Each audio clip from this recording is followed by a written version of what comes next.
guys, welcome back to take 102. I cannot get it together. Anyways, today I am here to talk about endometriosis. So I am doing this because when I found out I had this disease, I knew nothing of it, and I don't have any friends that know anything about it.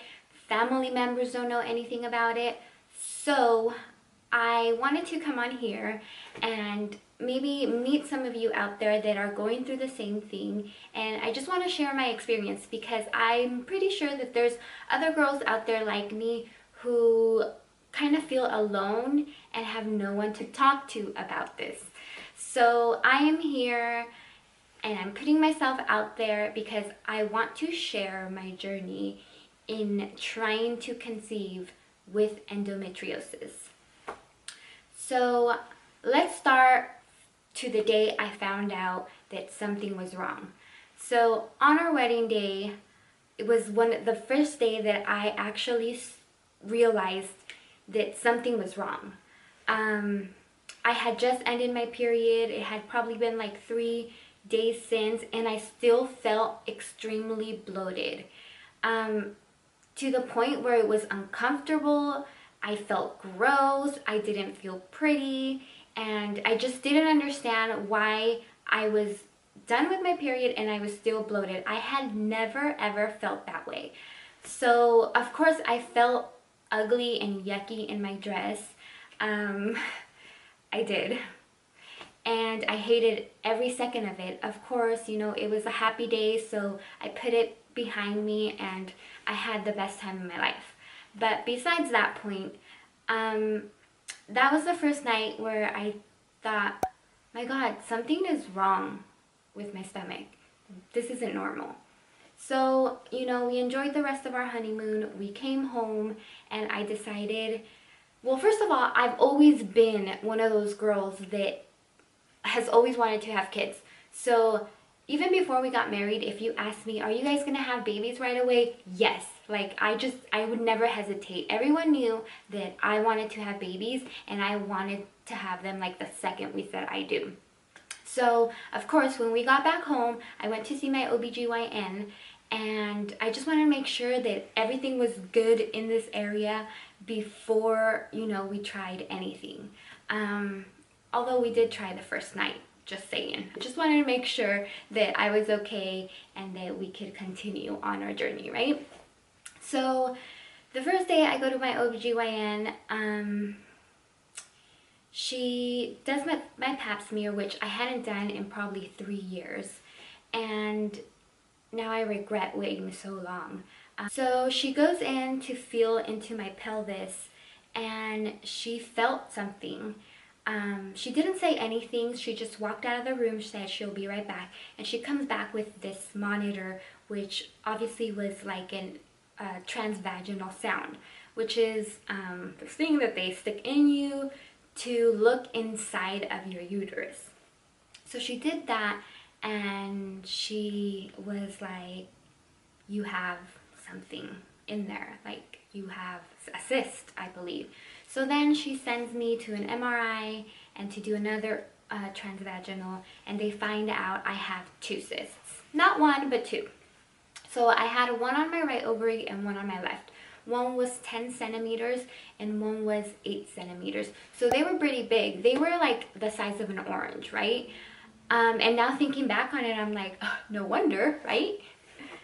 So after the MRI, they determined that they are endometrioma cysts, which are cysts that are filled with blood. And it's dry blood. So they also tend to call them chocolate cysts because, you know, when blood dries, it's like brown. So basically, it's like this jelly-filled cyst of my dry blood. An orange size. Ugh. So the doctor then calls me a couple of days later and she orders my cyst to be laparoscopically removed, which means they're not going in and doing like an incision. They're making, how many holes were they? 4 keyholes to go in with a camera, and I believe they use a laser.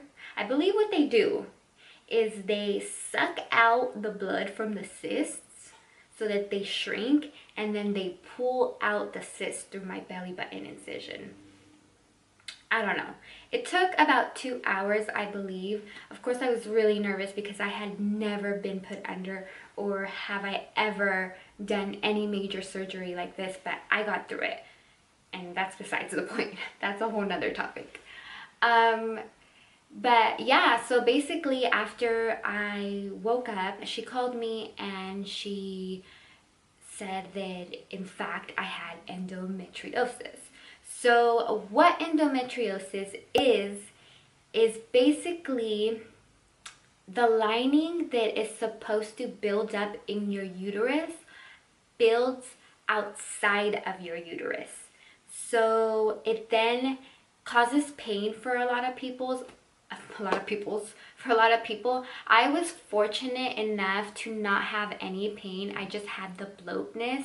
And then from all that tissue building outside of your uterine lining, it kind of, like I was saying, it builds outside of your uterus and it does create scar tissue, and that scar tissue tends to block your fallopian tubes, which is where the sperm and the egg meet.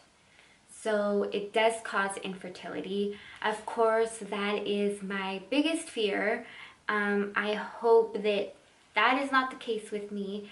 After surgery, I believe they did clear everything out. So after that, the doctor told me wait 2 months to fully recover and you guys can get at it.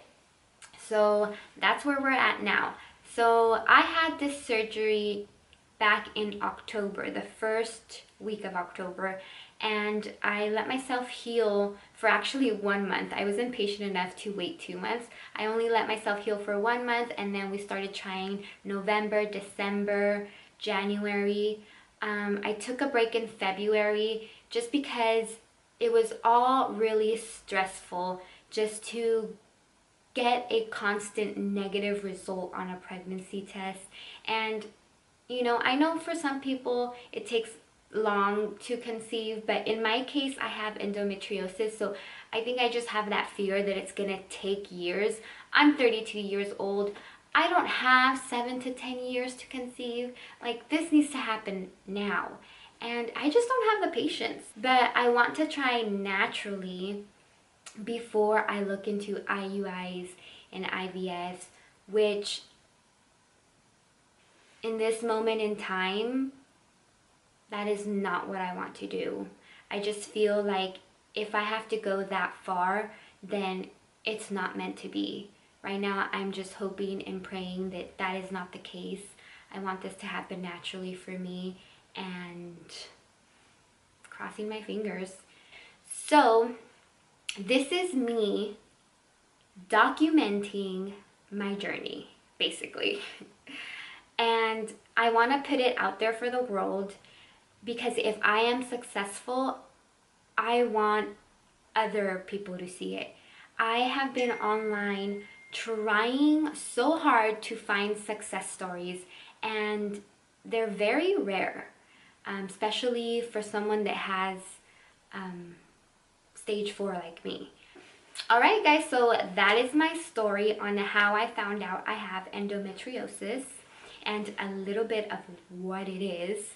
I'm not really good with technical terms, so I just dumbed it down for you guys.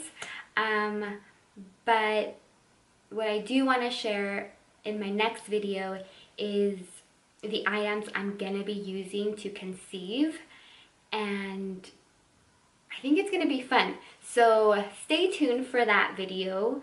If you enjoyed it, follow me. If you're going through the same thing, subscribe. Let's keep each other company. Thank you so much for joining, and I'll see you next time.